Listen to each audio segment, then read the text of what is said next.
Welcome or welcome back to Space Cowboy. Today we're going to be talking about Starfield and the hits that it's been taking recently. Now don't get me wrong, I absolutely love Starfield, it's a great game and I've had loads of fun with it. But with its most recent update and more specifically the creations menu being introduced, it has seen a hell of a lot of backlash. Mostly negative in fact. 25% of the 2,849 reviews in the last 30 days are positive, which is a big kick in the balls for Starfield.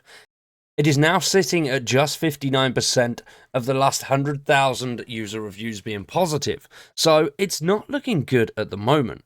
I do hope that Shattered Space, when that does release, it does sound pretty good, can jolt those numbers up a little bit.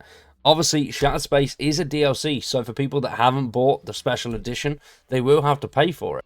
And with how things have been going recently, I don't know if many people will fork out money to get in.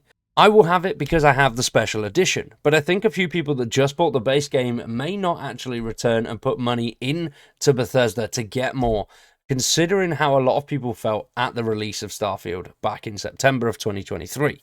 Now, I think the game was brilliant, absolutely loved it, loads and loads of fun, and really enjoyed myself. But I think the creations thing has not been received well at all, considering a decent chunk of the base game is still broken for a lot of players. For me, myself, I haven't had too many major issues. Yes, a few bugs with quests, a few bugs here and there, and a few visual and audio issues, but nothing major. Now, I do get that for the price that you pay for a lot of these titles these days, you should expect something that is a finished product. But it's Bethesda, and we expect a buggy game. It did release a lot smoother than some of the previous releases, more namely Fallout 76, which was an absolute shit show. Now, though, the game has had a massive resurgence and a really good update recently, and it seems like the reviews for that are popping off, and there is a lot more players coming into Fallout 76 with the release of the Fallout TV show on Amazon Prime. But when it comes to Starfield, the creations seem to have put a bit of a dampener on things and have done more damage than good, which is a shame, because I do think the creations overall is great and it has worked really well on previous Bethesda titles. But with this one, they really did shit on a lot of the player base, especially with their very own creations, like the Ancient Mariner module and obviously the Trackers Alliance, the Vulture. They were massive disappointments. I myself haven't looked at the Mariner module, but from what I've seen online, it is not really that great. There's not too much in it, as you can see there. And it comes in at 1,000 Creation Club credits, which is around about 8-9 quid. So not really all that good for something that just looks a little bit cosmetic and is a little bit meh. Now, yes, you can use a lot of these decorative items in your base itself and on your ship. But there are much better mods out there when it comes to improving your home and making things a little bit better. As you can see here, this one, the TGS Luxury Homes Volume 1. They're going to continually update this and add more things. But you can pretty much create an entire medieval castle on any planet that you want with this. And this only comes in at 600 credits. So this is a hell of a lot cheaper and you get much more bang for your buck. And then when it comes to questline, the Trackers Alliance, the Vulture. One of the main things that did cause a lot of issues with this is that the first part of the Trackers Alliance mission was already in the game and got added with the recent update. So you could do that mission, but the Trackers Alliance, there was a little bit of lore there for them already. Just didn't really go anywhere. So it seemed like that was something they were going to add much later on. And Todd has already said in a previous interview, they wanted a way to get more weapons and stuff out there and more armor sets and things like that, which is great. The only downside is that they gave you the first mission for free, and then the second mission on the Trackers Alliance, the Vulture, gives you a brand new weapon, which doesn't actually work. So, once you've actually got the Nova Strike Sniper, once you've shot it once, it won't reload. And that is a report from tons and tons of people. So the Sniper is in the game, but once you've beaten the quest, got the weapon itself, you can't use it. So that's pretty crap. Now, I don't know if that's on consoles as well, but it doesn't work on PC. And with Todd saying that it would be good to have a new way to get weapons and armor sets into the game without just selling weapons and armor, adding quest lines in, yeah, that's all well and good.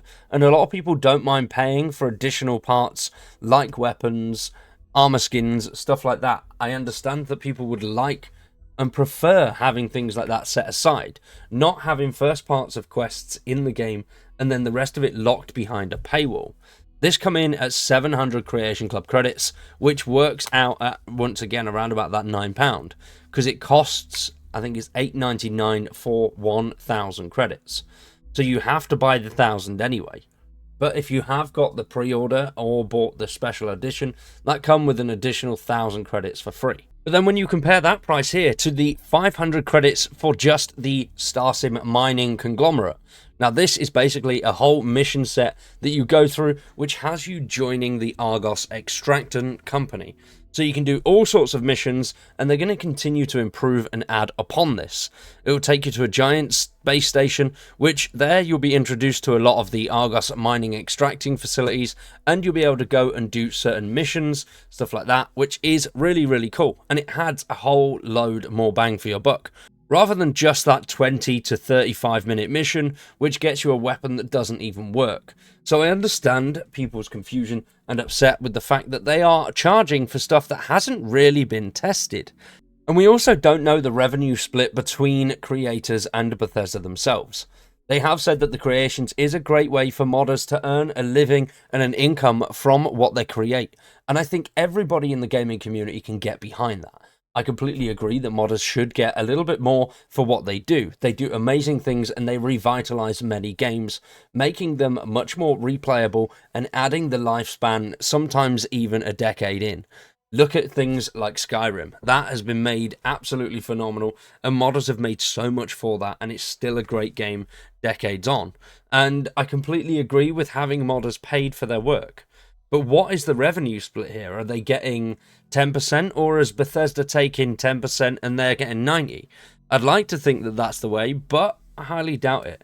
It does seem like they are just trying to cash in with the Creations menu, and I really don't like how they've done it. I think adding the Trackers Alliance Vulture questline in there is a kick in the teeth.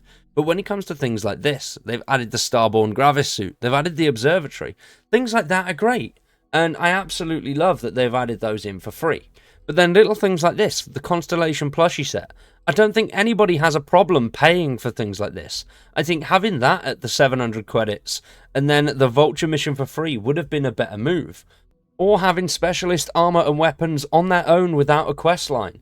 People would be happier to pay for those things rather than being dick teased with a quest line in the game for free and then having you pay for the rest of the quest. Now, they have said that they are going to listen to the backlash, but it didn't really seem like that's something that is going to change. They haven't put out any official statements or anything like that. I have gone over what Todd said in my previous video, so if you do want to check that out, it'll be in the description down below and in a card at the top. But what do you guys think? Has Creations done more damage for Starfield than good? I think from the Bethesda standpoint and the stuff that they've added, the answer to that is a clear yes. They have destroyed the reviews. It was sitting at an average of around about 50%, and now that has halved to that 25%. So it's not looking good, and hopefully they can bring some of that back by either, I don't know, I think the best thing to do would potentially be refund the people that have bought that Trackers Alliance quest, give them the 700 credits back, considering they've paid for what was advertised as, obviously they got the quest line, but the rewards for it don't really work. So a fix for that, at least in a hot fix, would be a better way to go about it. But why don't you let me know what you guys think in the comments below. Do you think Creations is great as it stands, or do you think it needs a massive overhaul with much more going towards the creators rather than Bethesda on this one? I do think that if they continue to add like the Constellation plushie set and little things like that, that's fine. People will buy it or people won't buy it. We'll just have to wait and see. But charging for quests and modules that aren't really all that great compared to what the modders have made, well, I just think it's a bit of a meh. But let me know what you think in the comments below.